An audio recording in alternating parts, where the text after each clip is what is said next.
Damon. You can hear me?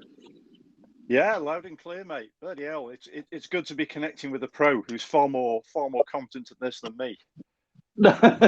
This is the first time I've done anything like this. I'm on my phone, so fingers crossed it sounds okay. It's absolutely perfect. Yeah, I'm on my phone as well. It's I don't think there's any other way of doing this thing. So, no, great to talk to you, and thanks so much for doing this. No, appreciate you inviting me on. It's I've heard some of the others so far as well, and it's nice to think about doing something different. So appreciate it. And I've downloaded this app recently as well, so I've been listening to some of the others and seeing how the icons work as well. So apparently everybody can see my mouth moving on screen. Yeah, they can. It's really funny. If you put it up side by side when it appears on YouTube as well, it's all a bit strange. And I think people can interact. And my son said to me last time, I think somebody was trying to interact with you and you're ignoring them. So apologies about that. So right, let's get going then. So just to introduce yourself, Damon, can you just tell everybody a bit about yourself, where you are, and all that sort of thing? Yes, my name's Damon. I've been doing e-cycling, virtual cycling since 2016, mainly on Zwift from then up until last year, and then switched to RGT. I'm based on the south coast of England, between Brighton and Portsmouth, in a place called Middleton-on-Sea, and that's essentially where we base ZMS out of. What I like to call a studio, but it's actually a converted garage. And yeah, lived on the south coast pretty much most of my life, as you can probably tell by the accent.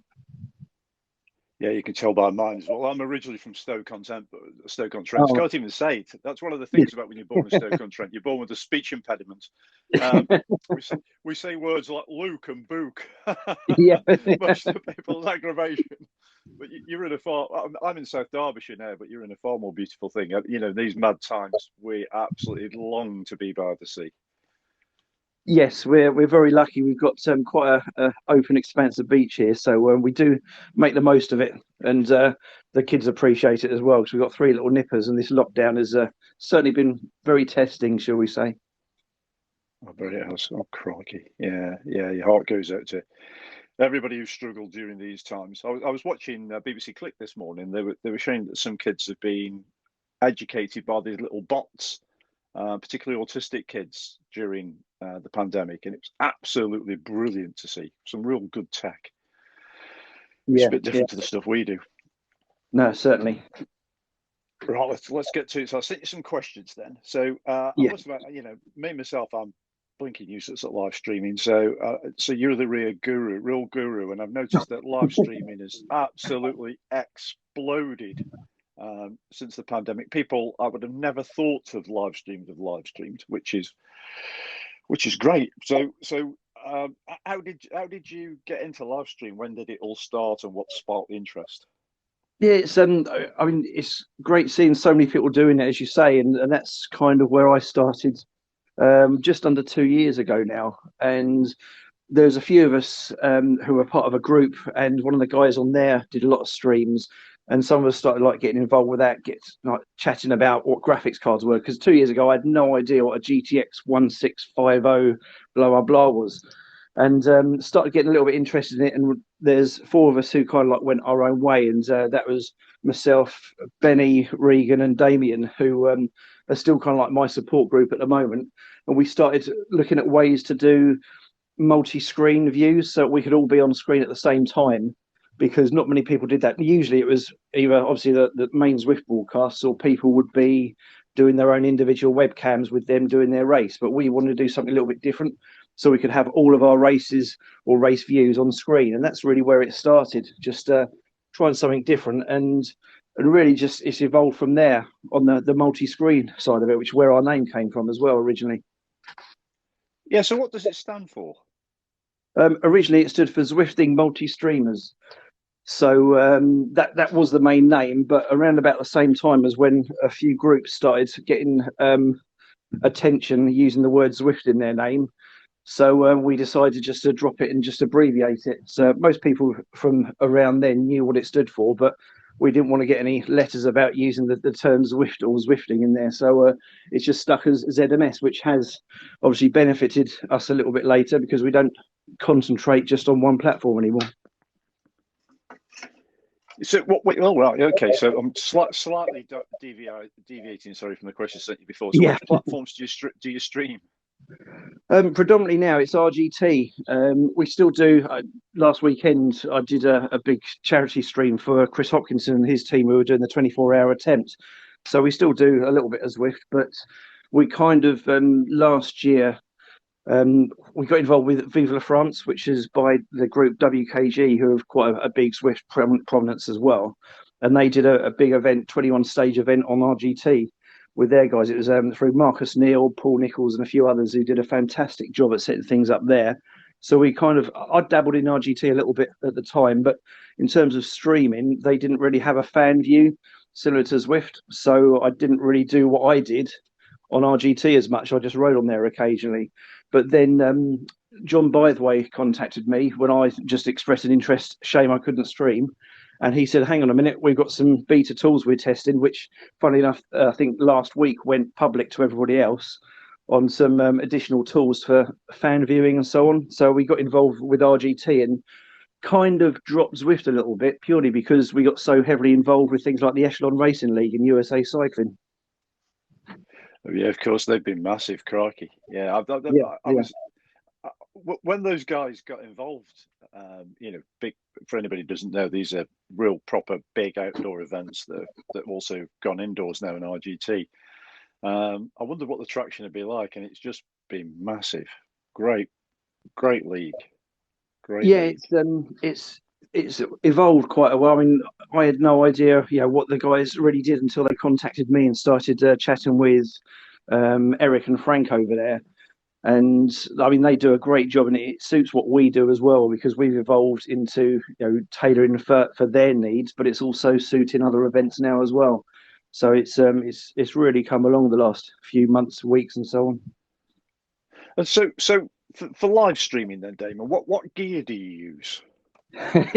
Right, I actually have a list here because I've got so much kit that I actually over this week, again being on lockdown, I've got a little bit more spare time than usual, but I've got a list for each PC on certain settings that I have and doing Windows updates and so on, and so that I know where I am with everything. I have to have a big tick list with, essentially I run 6 PCs now, which is 6 cameras. So I have got the list of everything if you want me to quickly run through it.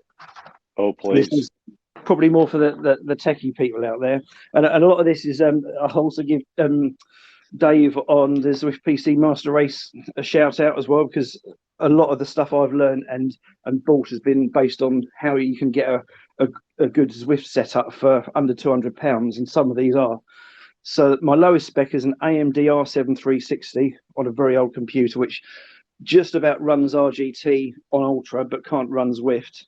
And then there's another 5 PCs, which are all on i5 4th generation CPUs, which to some people might mean absolutely nothing. And a year ago, it meant nothing to me as well.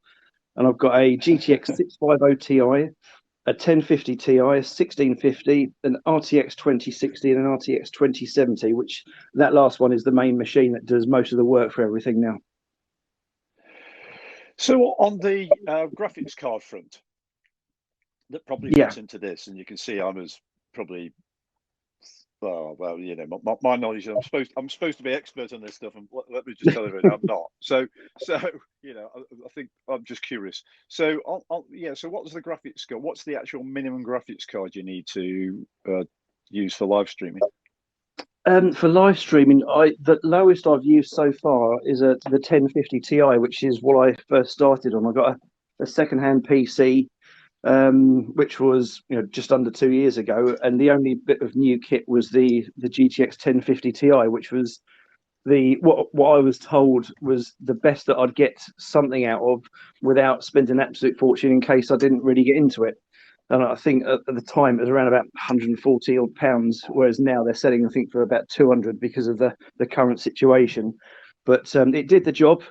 It was a little bit stuttery, but as things progressed and I added more to what we do, like scene switching, transitions, and so on, and I started realizing that it wasn't just about the streaming quality and so on. It just evolved, and I mean, even now, what we're doing, the RTX 2070, I'm thinking, oh, do I need to upgrade that yet? So it's you go down to a massive rabbit hole of what you actually want. But the 1050 Ti certainly got me up and running. And if you're just somebody who's Swifting or doing RGT on a single screen and on OBS, then that probably would do the job, as long as you've got an i5, probably 4th gen or higher CPU.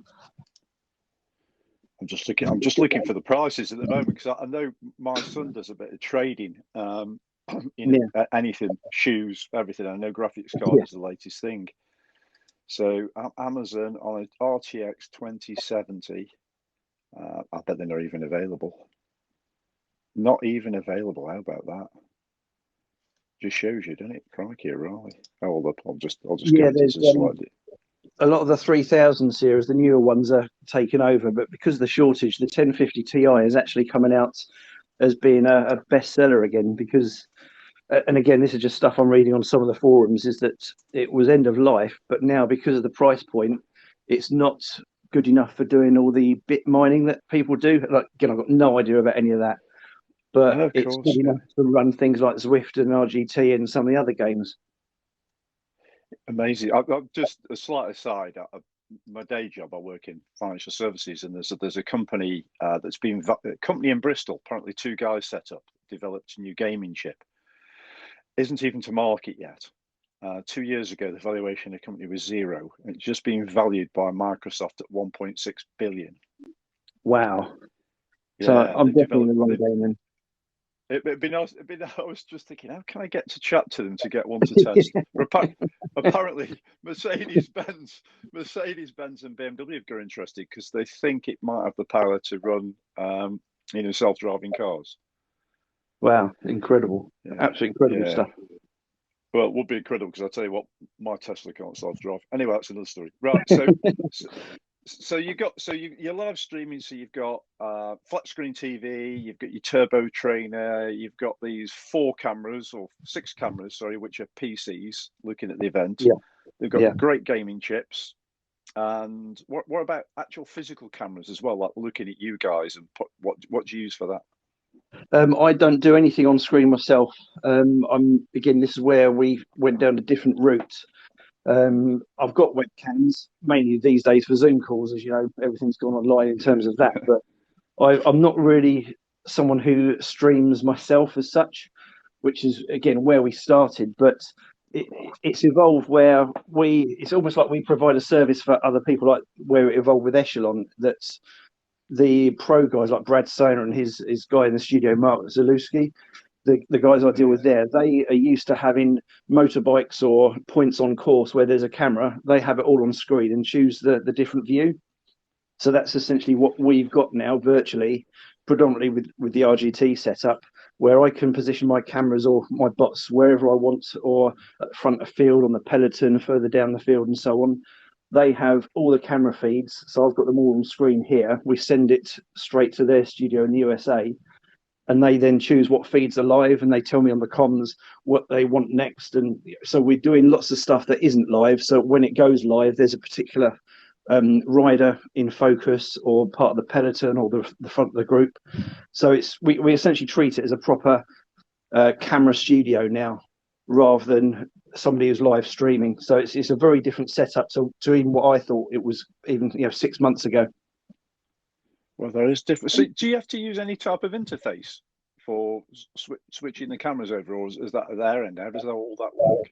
For the Pro Echelon series, it's all their end. So all I'm essentially doing is I'm running 6 lots. Well, it's 5 for them. So 5 lots of PC RGT, and I'm controlling all the different views and so on. And each one of those is streaming directly into their studio. So they've got 5 camera views on their software, and then they decide what's switching where. Whereas with the amateur broadcast and all the other streams we do, I actually do the whole production this end. So as most people are probably familiar with OBS, I actually use something called Xsplit Broadcaster, although we're looking at vMix now as well. But Xsplit was just a little bit more powerful for the sort of things that we wanted to do in terms of scene switches, capture cards, the multi-screen views, and bringing rider names on and off screen and so on. That's incredible setup, isn't it?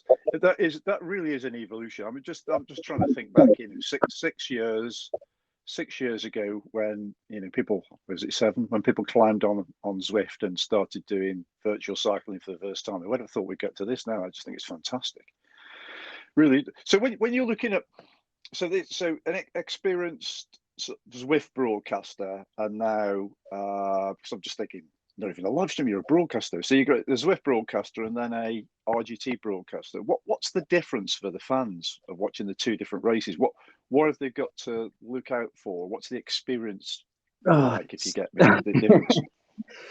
Very, very difficult and very controversial question that pops up on various forums as well. But I'm happy to answer.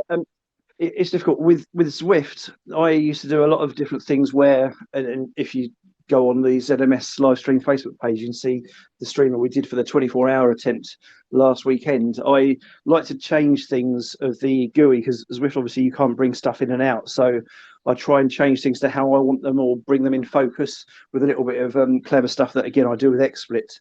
So I can adapt it, but it's restricted in terms of what I can do and what I can view race-wise. There are some great views on Zwift, and especially I like doing the helicopter views, where if you leave the helicopter view long enough, it actually zooms out further. There's a little trick for some people if they've ever seen some of our very high up shots. If you just leave it running, it actually zooms right out and you can get some great scenic shots. But in terms of racing, it's very it can look a little bit rigid at times. And one thing we've noticed recently is, if, bearing in mind I've got 4 or 5 screens, I see different views of the same race on each screen because of the way Zwift works. So one thing I prefer with RGT is every single screen I've got in front of me, and this is especially good for the pro broadcasts while they're viewing everything, every single view is exactly the same race view. So if somebody's in first by 3 inches on screen 1, they're also the same view, the same position on screen 2, 3, 4, 5, and 6, which is very, very good in terms of switching camera views. And it's very good in terms of the viewer when we're trying to get the low down shots and so on, and we switch to a up high shot or a different angle. They're still seeing the same shot as they would if they were watching, say, the Tour de France on a breakaway on TV. Everything that you see is the same shot, just a different angle. So that's probably the biggest thing that we like about RGT and the setup. I say we, it's essentially me really in the garage, but it's the royal we. But yeah, it's in terms of racing, the RGT, the way that the bikes take the line, they don't tend to slide along like ice skates left and right. So it's very, very good for viewing. But again, they're an up and coming platform, so it's one of those things where we're doing a lot of races there. It's our main thing. We do a bit of Zwift, but they're definitely making a bit of noise in terms of racing, and hopefully we're helping showcase that, because for me it's a great platform to watch racing. So right, so I just got me thinking of something else. So good mate of mine, Duncan Parsonage, gets loads of viewers. They do a meetup. So it's basically Derby Track League that race on every Thursday evening, but they use a meetup on Zwift. And as you know, on meetups on Zwift very kindly added that feature that gives a results table at the end. Yeah. So when they're live streaming that and they give the results, how that if you were filming that type of meetup event and you wanted it to be as accurate as possible, how would to give the results? How would you do it? I couldn't. And again, through, well, as I say, a good year and a half, 2 years of streaming multi-camera views, I generally on Zwift was doing stuff for various groups for their group rides. It wasn't so much races. So it wasn't such a concern for me, because it was just a group ride that wanted a bit of a focus, wanted their branding there, and it was generally looking at the yellow beacon and the riders around them. But in terms of racing, I'm not quite sure how I would cover it, because I think this has actually recently come up on one of those Zwift live broadcasts as well, is that it's what you're actually seeing and what the results pop up as aren't always the same. So I'm not sure how I would cover it myself, but I've not had to. As I say, it's mainly been group rides, the charity events and so on Zwift, rather than the racing. So on RGT then, a local club could use, I suppose, the current offer that's on, which is free membership for the organizer. They could do an event on RGT, and then when they get the results at the end, I take it those results would be 100% accurate, whatever they see on screen. Yes, it's I mean, we use a database called RGTDB, which has been set up by some of the guys in the community, and it's essentially as soon as the race finishes, it's live, and I then can poll those results, and I just refresh the web page that it comes from, similar to Zwift Power in terms of seeing the results come up. But the results that I see come through to date have always exactly matched what I've seen on screen and what I see on the leaderboard on the RGT screen. So essentially, what is done on screen is what is done on the API and all that stuff, back end stuff. Again, stuff I've got no idea of, but it all ties in exactly because and I think this is the thing with RGT. They're catering for a different type of racer. It's not as social as Zwift. It's a very different type of platform, but it certainly works in terms of racing and the sort of stuff that we're getting involved with.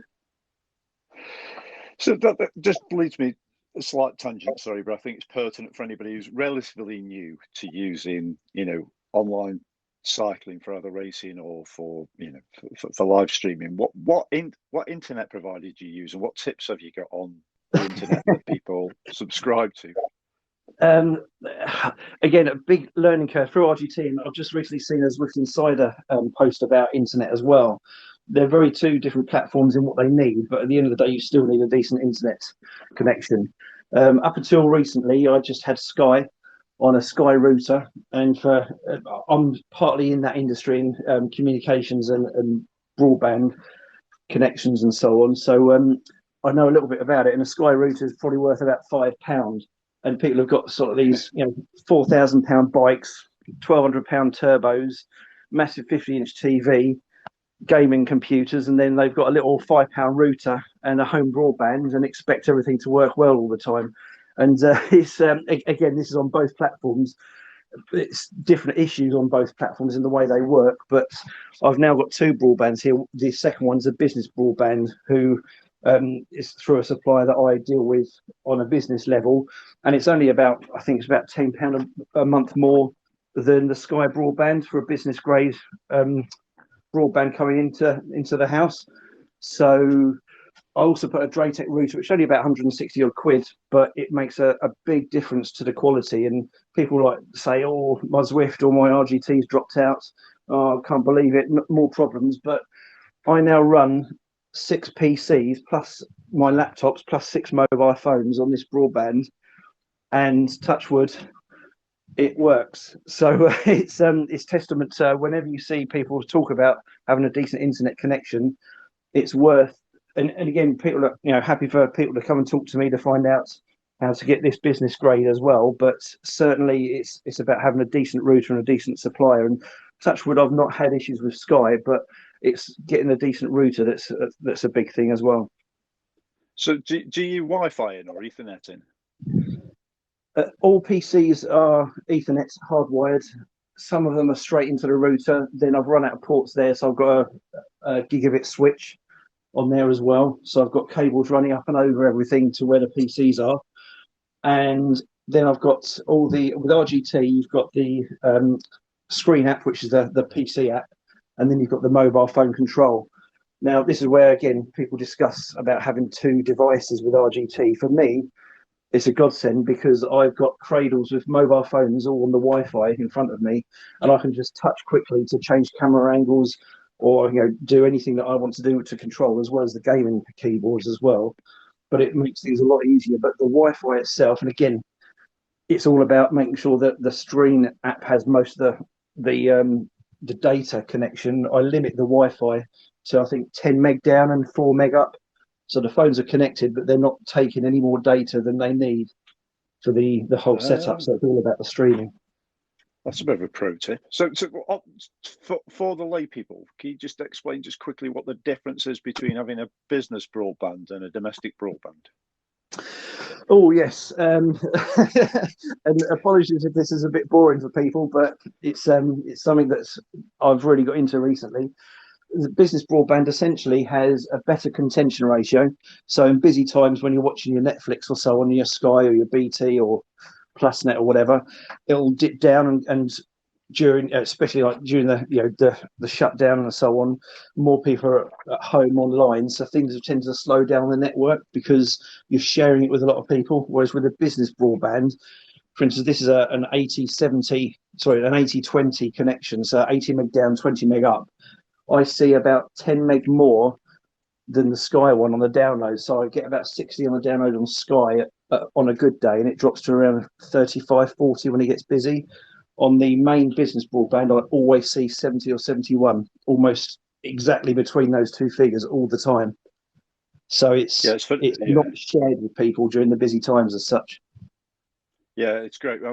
We live right on the end of it's probably improved nowadays, but it's right on the end of the expanse of the local sort of exchange, which is 10 kilometers away. So it was always tricky here anyway with it's fibre and all that sort of stuff now. But with we're BT Business, my never drops below 60. It's absolutely solid, even for BT. Yeah. So I just highly recommend it to just anybody. Yes. And you're right. Yeah. It's funny, isn't it? We all spend so much money on everything, bar the most important thing, which is the Wi-Fi. No, totally. And it's a mindset that we're used to just getting on our bikes. As long as our bikes are light and they look nice, and obviously I've got red on mine, so it goes faster. Then that's all we naturally think about. But I think things are getting to a point where, again, more so with RGT, because of the way it's designed and the way it's going on the racing side of things, it has to be accurate. And I always make the comparison. Again, I don't really do proper gaming as such, like the shoot me up games and all this stuff, but the main gamer called Ninja, he's a young lad who made absolute millions from just people watching his streams, and he's big business, and he probably isn't sitting there with a Sky broadband at home because it's not going to do the job for his viewers. So but in terms of gaming, I mean, people are spending £400 or £500 on a router for gaming because of the way it does the data. And that's really where things, you don't have to go that far, but I would always recommend getting a Draytech to anybody listening who wants to upgrade. But again, if people want to just drop me a message and chat about this sort of thing, I'm perfectly happy to, if they're having issues with their experience, whether it's Zwift or RGT.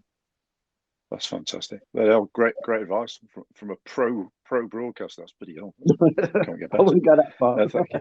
That was good. So right then, so you did it. Right, that's a question I've got for you. With unlimited cash, what would your setup look like? Well, this is actually going straight onto the broadband again. I'd go for a dedicated lease line.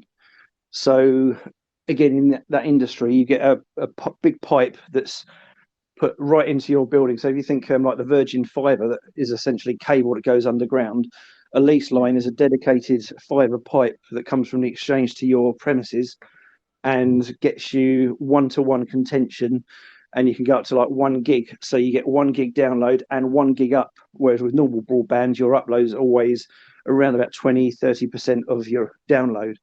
So that would be my first thing to do to get things more reliable, because again, it's about the internet connection. But in terms of actual equipment, it would have to be going for the PCs, upgrade to the i9 CPUs, I think are the highest ones at the moment. And is it i9? Yeah, I think there's i9 now. And the RTX 3090, I think, is the top end, because there's just so much memory and megahertz and all that technical stuff that means it works well. That's really where I think certainly I need to go, at least on the main PC, because it's doing so much work all the time that even when it's at 40-50% of working, it's still every now and then has a little bit of a struggle because it's doing so much. So I would, if it was unlimited, I would kit out with all the top gaming stuff, but I would start off with the gigabit lease line to make sure I've got the connection coming in. RTX 3090, best price, £2,000. Yeah. So if there's anybody out there who wants to sponsor and have their logo on our streams, just give me a shout. Yeah, GeForce, you know where he is. But, one other thing as well that I would love to have. At the moment, I've got a 50-inch TV for the main control, so I can see everything that's going on, all the multi screens clearly. But I'd love a touch screen, because then I could just literally just touch everything and change the scenes and so on. Because at the moment I use a Stream Deck controller through my tablet, and it makes it so much easier. But if I could just touch on the screen where I want things to do, it'd be so much easier. Like Tom Cruise in what's that, Minority Report? Something like that. You sound like you're being slowly converted over to Apple. No, don't ever say that. My son's got a MacBook Pro with the M1 chip. Oh my god, yeah, it's just like I drool when I look at it. But anyway, that's another story. So I've got a book in front of me. Actually, just a bit of a shout out. It's written by a mate of mine, Brian Jones. He's a good old character in cycling, and he's done this book which is called No Ordinary Joe, and it's got all the sort of old veteran heroes who's still riding, like Jeff Cook and like that, and stories about them, which is great. And I can imagine Cookie down at the Derby track and telling about stuff like this, and he'd go, bloody hell, what's happening now? And then he'd say, what's the ultimate goal? So I thought that's where I'd pop in, really. So what is for a live streamer, what's the ultimate goal? Why did you do it, really? It's a weird one, and I was thinking about this when you mentioned it. And for me, it's evolved so dramatically. Originally, it was just really a bit of tinkering around, and then I started getting a bit obsessed with what I could do out of the equipment I had. It was all secondhand originally, and 4 out of the 6 PCs are all secondhand kits built from little bits I've got on Marketplace, or a local IT guy I use here in Bognor Regis, and it just got a little bit of an obsession. And it's the same, I think, when you read some of the comments and the posts on the ZPCMR with Dave Higgins and his site there. Everybody's obsessed about what can you get out of the lowest end equipment, and it's a really fun side to it, because there's stuff that I'm doing. I mean, I think for RGT the minimum spec is a 900 series, like the 9 series GTX, whereas I'm running it on a GTX 650 Ti and Ultra, because I'm tweaking things, and it's become more of a what can I do differently. And now, certainly with the Echelon, the USA Cycling and other things, and hopefully with more events coming up, it's become now I can actually give something similar to real life, because everybody's looking to real life, especially with the shutdowns, the lockdowns. What can you actually do to make it similar in terms of the style of races? But with us, it's what can we do in terms of the style of the camera angles, and looking down the peloton, the back of pack, and cats 1, 2, 3, and 4.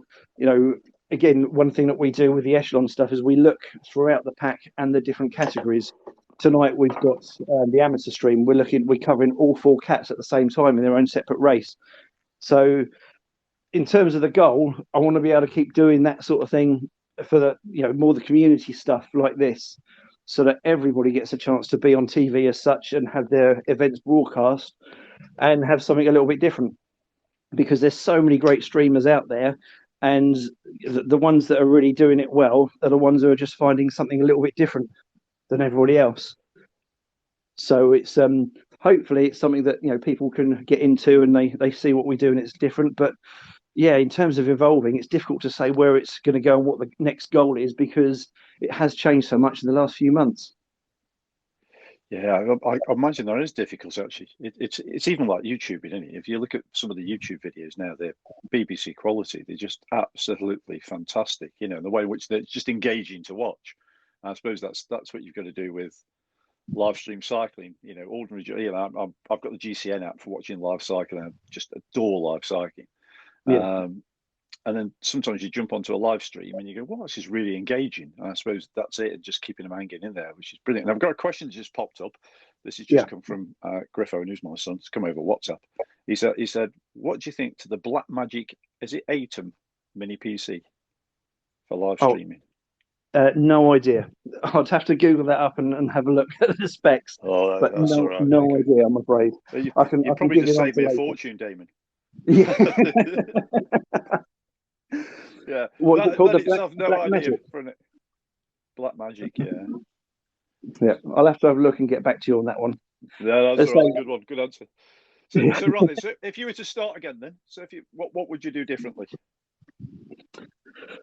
Oh, I think the one thing I'd do differently, because everything's, the way it's all gone is kind of made its own way. The one thing I'd do is probably hold off a little bit longer, and rather than go for that original GTX 1050 Ti, I would have probably held on and done a bit more research and spent a little bit more money from the off on a card that does a little bit more. Probably, again, at the time I would have had no idea, but the 1660 Ti, the 1650 Super, they're kind of like the top end. Certainly on Zwift, they're the cards where you'll get as good as you're ever going to get. So at that sort of level, you'll get the same as you'll get on an RTX 2070, apparently. So I've been told, and so the guys in the forums talk about.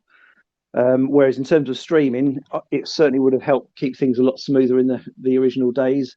So yeah, it would have jumped probably a good 3 or 4 months, I'd say, rather than then thinking, oh, this isn't doing the work, and then having to invest in something else after that as well.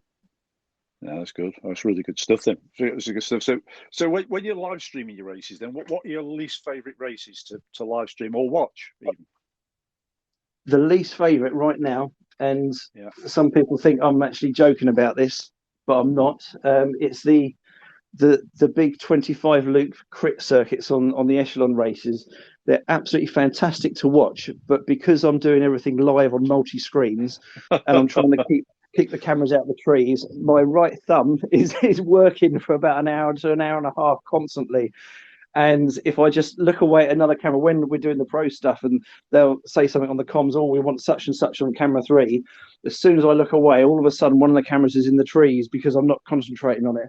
So it's they're very difficult to get right because they're constantly going around corners all the time. So the view's changing, which is a great thing because obviously you've got the ability to move it around, but it's they're very difficult to get right. And my thumb, and I always joke with the guys, they say, oh, that was a tough race, I was pushing X amount of watts, my legs are killing me. I'm thinking, yeah, but my thumb's really sore. I don't think they appreciate it. That reminds me, it's years ago I used to organise when they first came about mountain bike races, and then we also go into cyclocross, and commentating, and also people keeping obviously know what lap everybody's on a small circuit is an absolute nightmare. It just says like the modern version of that. You're absolutely almost guaranteed to upset somebody. So there's many discussions on what to do with all the lap traffic and so on. And again, when the commentators are looking at what's going on, I'm often giving them a bit of a hint. If I see something on another camera because I'm somewhere else on the field, I can say, oh, there's a big group of lap riders, they're going to be hitting them in about 200 meters or so on. So it does help having the different views throughout the field when you're getting that sort of traffic. But it's very difficult because they naturally tend to jump on if they see the front group coming up on a lap, the next lap. Quite often the traffic will try and jump on, as I think any of us would. It's certainly a big discussion. Yeah. I just thought that's it's just like real life. That's fantastic.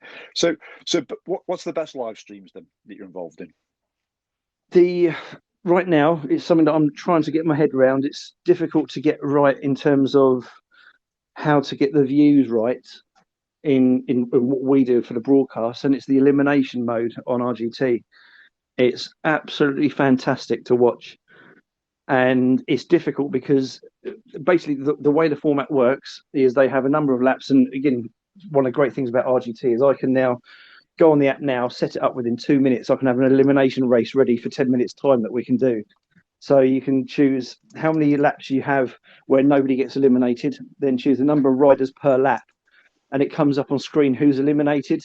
But again, because they tend to be small loops, getting them on the camera without going in the trees and so on, and trying to find out who's at the back and who's getting eliminated is very difficult because it's going so fast. But to watch and to be a part of and see how everybody's powers all of a sudden when they come towards the line, seeing everything ramp up is absolutely brilliant to watch. So I'll tell you what, to compete in is murder. I've only done one. It's absolute murder. I've talked to Mike Lister about it. I think it's like the first 2 laps, it's a bit like any other virtual race. you know, everybody's doing 4 watts a kilogram or whatever, you know, in the context of how strong or not you are. And then, oh my God, after then, everybody's watching each other. And then that blinking Milton Keynes bowl, is it the last kilometre before the line? It's just like, honestly, yeah. I've got no sprint. I've got no sprint. No, I mean, I'm not a racer. You know, it's, you know, I'm just a casual rider. I do endurance stuff. You know, I'll do the silly long rides, but I'm not a racer. But seeing what some of these guys do, and you know, the likes of Mike, who know the platform quite well on RGT, the stuff that they do and the way that they do the tactics is very similar in real life, in that you're always thinking, you're always being engaged mentally rather than just going full out and just, you know, on a long draw. It's on and off the gas and what's coming up next and so on. And again, this is where the elimination race is great, because on screen you get to see who's been dropped. It tells you a little notification, and you can see the rider list on the left as well of who's left and what power they're doing and so on. And it's just non-stop. But to capture that action and try and get at the back of the group live while you're controlling other cameras at the front and so on, it's very difficult. And I don't feel comfortable with what we're doing production wise yet, but to watch, it's definitely my favorite race at the moment. It really is. That's right. And that people can find that, I suppose, going on to rgtdb.com and looking for the elimination races. Is that the best place for them to look? Yes, there's a new one that we did a brief stream on, and it's on Fridays by WKG. That's on Friday evenings. But there's also the TNT Omnium, which is on Tuesdays, which we're hoping, because it's half term, I've got a little bit more time to do that one. We're hoping to cover that with one of the guys as well. And that's basically 4 events, one after the other. And I think the elimination is usually the last one of those. So I have like a scratch race, a small sprint, and so on. And they're all within about an hour. So as soon as the short race is done, you're out. You log straight back into the next race. Again, one of the nice things about RGT is that I think I've got a course change down to about 12 seconds now. But as soon as you're done, you're out and you can get straight back into the next race. So the Omnium is working extremely well for those guys as well. So we're hoping to cover that on Tuesday. That's great. Thank you. That was really good. So, right, last question then, Damon. So this is your competitors then. If you were to watch one of your competitor live streams or broadcasts, which one would you watch? Quite easy. Nathan has to be up there. I mean, you know, obviously he's solid with. And he is the guy to look to for everything in terms of racing. I think Nathan's coverage personally is better than the main Zwift coverage, because I think he's engaging and he knows what's going on, and just the way that he gets excited, especially when it comes to little, you know, towards the line and so on, it's just engaging to watch, you know, and he just knows it inside out. So definitely what he does. I don't know exactly what his setup is. I think he's got something like a GTX 1080 or something, which is again one of the top end cards. But in terms of what he does, great production, and I'd love to know what he does in terms of the software and the scene changes and so on, because they're always very pro as well. And obviously he's got the backing of Zwift anyway, which always helps. But there's another 3 as well that I watch. Mike Lister, good friend over at RGT. If you want to know a little bit more on how to race RGT and the tips, and the thing with Mike, he's extremely good at racing hard and he can still talk as well. So a lot of the time he'll actually be saying about what's going on in the group, engaging with people on the screen as well, but very, very good at explaining what's going on. And similar to Mike as well, Jonathan Crane, another good one. Jonathan did a little bit of for when we did some of the USA cycling stuff. He did some of the commentary for that as well, so he knows RGT extremely well. He does a lot of RGT and Zwift, and now recently Veloton as well. So he does a rather than just one platform like most of us tend to stick to. He compares lots of them, and he does the Echelon Racing League as well, and he's extremely well in there in terms of the racing. And one last one, Team ODZ, or probably ODZ as they say in America. Jason and his guys, they're extremely good in. They tend to concentrate on workouts, but they have multi webcams of all the guys doing the workouts together and so on. And they've got quite a big following, and they're very engaging videos to watch as well. So they're probably the main 4. Although I do tend to always flick around, mainly on Facebook rather than Twitch or YouTube. But I do tend to look around and see what everybody else has got. but they're the four that I tend to veer towards a lot of the time. That's brilliant. That's top stuff. Getting back to Nathan, I mean that. Yeah, I mean, great commentator. Obviously, he knows how to ride a bike, knows how to ride on Zwift, and he must be the first person I ever saw that did live streaming. You know, he was doing it before he got any Zwift support, and probably the reason he got it. You know, it's just yeah. real. You know, it's like I remember when he started doing it, I thought, what the hell is this? And he's brilliant guy. I tell you, he's very funny. There's a guy called Lewis Dinsdale who I know well. We did a ZwiftCon. Yeah, the very first ever Zwift conference. Me and James Gill did, and Lewis came along dressed as a squirrel. He's very funny, and he started a new Kiss Racing team stream now, and he's just naturally funny guy. I think I've seen him. Yes, very good at doing what he does as well. Yeah, he must be the funniest head teacher on the planet. But that was great. Really. Damon, we've got to 11 o'clock. It's 3/4 of an hour. I can't believe it's flown through. I've learned so much talking to you, and super engaging, and can't thank you enough for this. Absolutely great. I think we've just got one question on here. If I'm just going to play it live, God knows what it's going to say. I'm just stand by. Right. Let's see what this Good is. luck. Yep, we can totally interact. All you have to do is actually play the messages. God knows what that is. So, right. Yeah. Yes, very weird. That's the mysteries of stereo. Right, brilliant. Right, mate. Thank you very much. I'll let you get on and get back to your family and all that sort of stuff. And no, really appreciate you again time. At some point. Yeah. Thank you very much. And if anybody else is listening as well, I mean, I'm still learning with all this to do with internet and cards and stuff.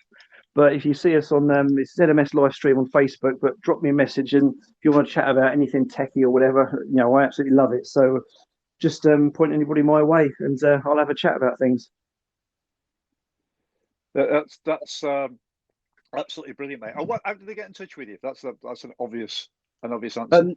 Just on Facebook, probably be the easiest way. Just drop me a message, or drop me a message through ZMS live stream Facebook, and I'll answer it there as well. But just look Damon Bates up on Facebook, and just drop me a message. Brilliant, mate. Thank you very much indeed. Really appreciate it. Really appreciate your time. Thank you very much. Speak to you soon. Thanks, mate. Cheers. Bye. I'm going to press end live. Bye.